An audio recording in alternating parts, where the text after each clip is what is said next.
munaasabada lagu maamuusayay 19 sano guurada ka soo wareegtay markii dhidibada loo taagay dowlad goboleedka Galmudug ayaa lagu qabtay magaalada Gaalkacyo. Munaasabadan ay soo qaban qaabiyeen maamulka degmada Gaalkacyo Galmudug ayaa waxa ka qayb galay mas'uuliyiin xubno ka socday bulshada qaybahooda kala duwan iyo kumanaan dadweynaha ku nool magaalada Gaalkacyo.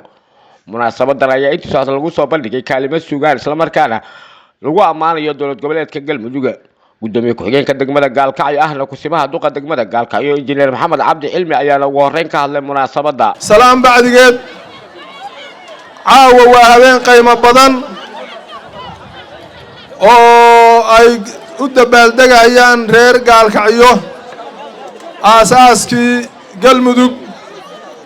oo ah goobtii lagu aasaasay 2006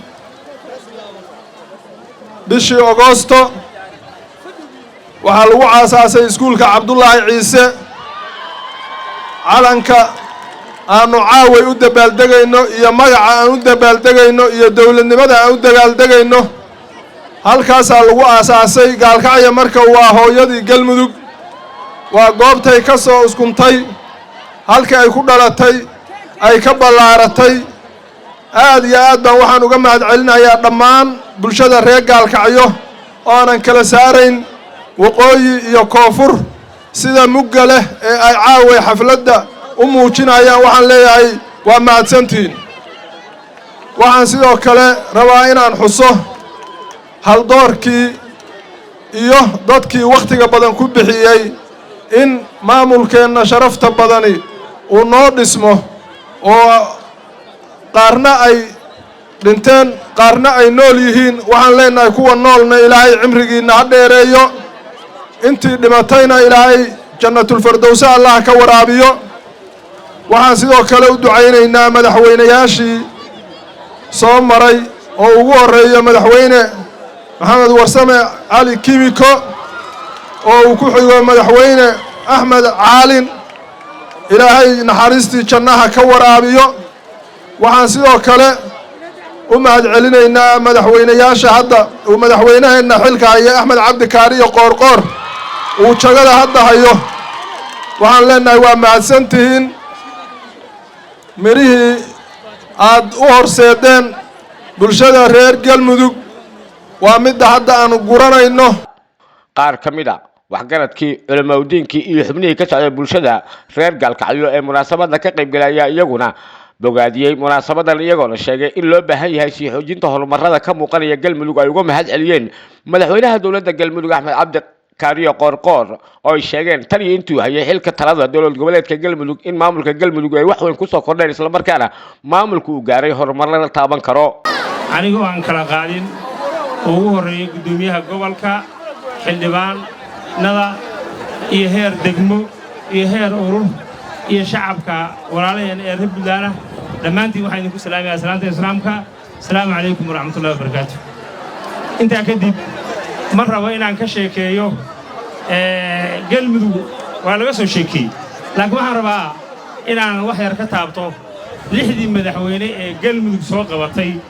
waxa ay qabteen iyo heerka ay gaarsiiyeen. Galmudug waxaa la yiraahdaa lixda madaxweyne qabatay 2 Maxamed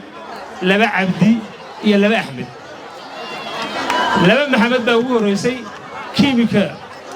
madaxweynihii horeeyay wuxuu salka u dhigay oo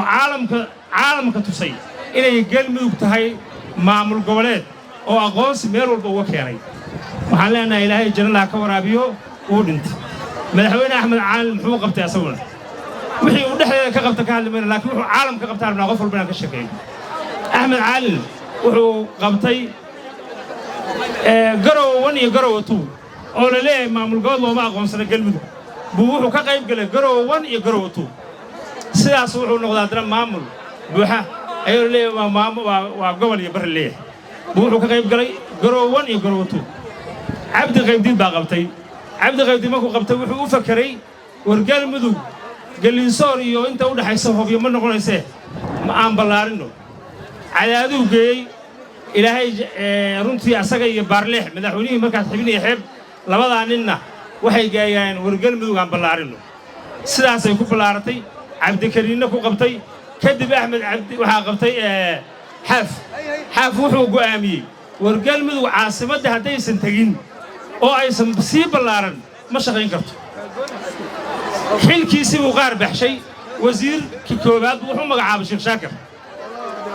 caasimadda maanta ay tagtay xaaf baa sabab u ahaa halkaasayna maanta ku shaqaynaysaa maxamed axmed qorqor waxa uu qabtay dee qof walba waa ogyahay isbaaraa taalay maantii madaxweynaha loo dhiibayay ilaa gaalkacyo ilaa meesha isbaaraa taalay wasiirrada iyadu waxay ku shaqaynayaan laabtoob xafiisa ma lahayn waxaan nasiib ku yeeshay inaan noqdo dadkii ballaarinta galmudug 15kii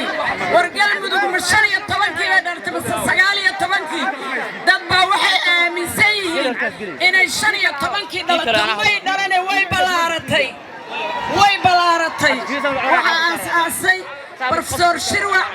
wasiir Cabdiqaadir Qalabxaar muxuu ahaayey Cumar Salaad Axmed Norway dad tiro badan dadkaas waxaan codsanayaa inay boor noqdaan madaxweyne ku-xigeenshii iyo madaxweynayaashiiba iyo macal aasaasiyaashii maanta kadib xafladoon oo la dhigayo inaan boorkoodu ka maqnaan baan codsanayaa war ma samaynaa caawsab innahe waxaan kaloo idiin sheegayaa waxaan kaloo codsanayaa maadaama aasaasiyaashii galmudug aan nahay oo galmudug haddii wax yar wallaahi been ma idiin sheegaayo wax yar hadday ka qalloocdaan galmudug waxaan u malayaa isha inay odax iga durtay odax war in wax dureen wax yar miya galmudug waa dawlad sharaf leh oo cizi leh oo karaamo leh aan wada karaamaysanno si gaara guddoomiyaha dhallinyarada qayraan u bixiya qayre hala wada ogaado walaalayaal hooyooyin guddoomiyaal galmudugay maanta waxaa fadhiya madaxweynahayga madaxweynihiina maxamed axmed cabdi kaariye qoorqoor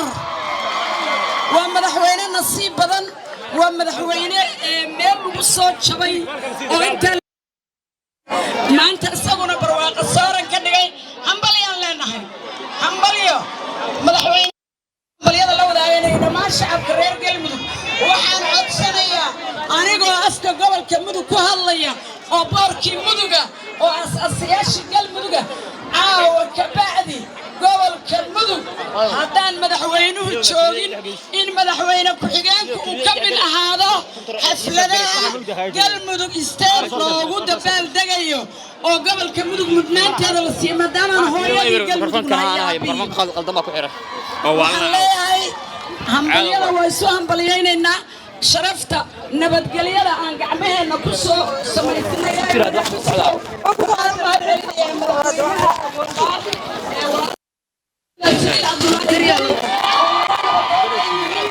oo nabadan caafimaadkan farxadan ilaahay weynaa ka sukoo aanu ka wada shaqaynay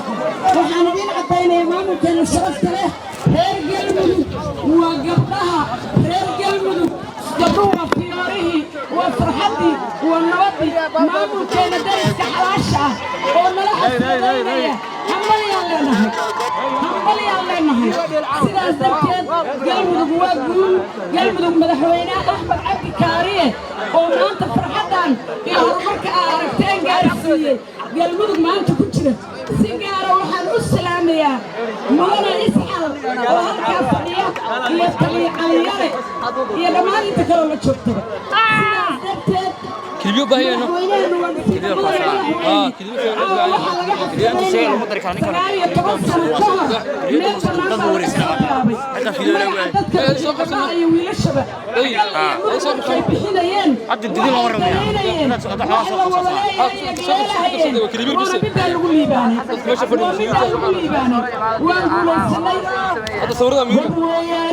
gabdhaha reer galmudug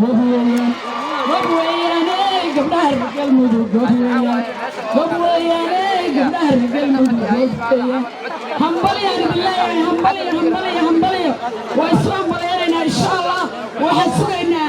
sanadka 20aad in madaxweynaha waa ogolnahay madaxweyne ku-xigeenka wasiirka arrimaha gudaha dhammaan inay halkaas insha allah aanay dhicin hambalya isu wada hambalyaynaa galmudug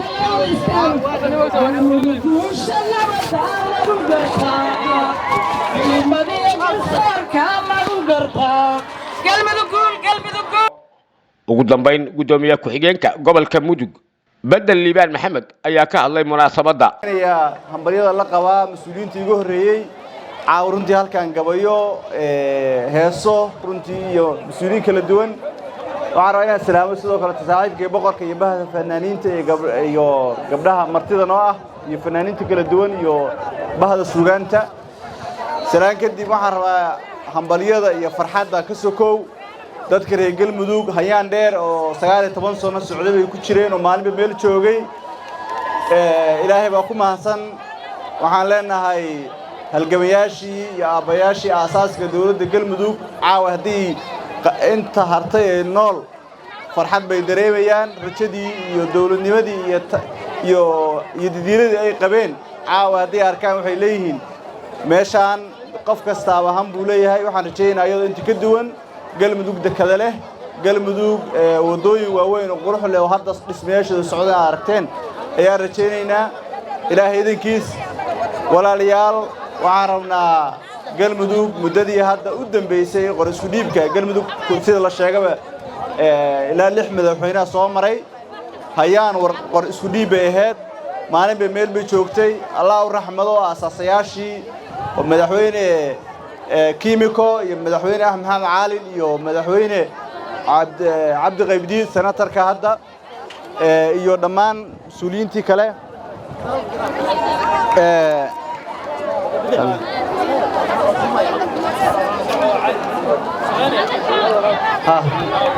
مركا يو مدحوينه حاف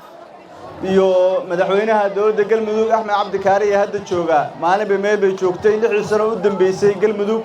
heer aan waxa la cabiri karin ama maanta aan dawlad goboleedyada Soomaaliya ugu saameynta badan siyaasadda iyo dhaqan dhaqaalaha iyo bulsho ay maanta Galmudug maraysaa waxa ay hadda joogtaa oo aan ka soo qabanaynaa waa ogtihiin usbuucan soo socda waxaan rajaynaynaa in magaaladan Gaalkacyo ay ka bilaabato doorasho qafiicada iyadoo hore caasimadda dawladda Galmudug ay soo qabsoontay diiwaangelinta codbixiyaasha حاجة سواء جولها الديمقراطية ده جولها هرمرة وقتي ودوين وين السودان غير بورها السودان دكدي رجعين إن شاء الله بيشان صوص عطا هرانتي ده سبتمبر هرانتي ده بلاوته ده كده ينقل مذوبة عن بليانية وحنا ولا ليال وذي شركة يو وذا نولاشيها يو دولة نمد أتكنتي ده واسكفرينا وأنا اسكو أتكنينا وحنا دولة ديسك الصومالية أنا هذا الدور بنقول إن هاي كمان مرنين قريب بنقول هاي سيدو كلام حرنا مجال ده قال كعيو أو حدنتي أو ماشي لقى أساسي قلب دوبنا دي هذا يدنا وحرنا هنا مال في عم بمرسا عضين يدير ده حتى سعتنا حرنا هنا سيلة بتشباره وحرنا هنا نقطه مجال ده أوب بدن دت كيلو ديوان جريان ويقصص عليه ويجي بلا كل حاجة ودنبين waxaan rabaa inaan xafladda qaybteedii koowaad ana u mahad celinaya iyadoo 7 saac la marayo waqtigan ay dad dhalinyaradu iyo gabdhaha iyo mas'uuliyiinta kala duwan ay soo samreen waxaan xafladda qaybteedii koowaad inaan halkaan ku soo xirano waan idin hambalyeynaa marka wixii ka dambeeyay dhalinyarada ku rajeynaa Cabdirisaaq Maxamed Axmed warbaahinta qaranka Soomaaliya Gaalkacyo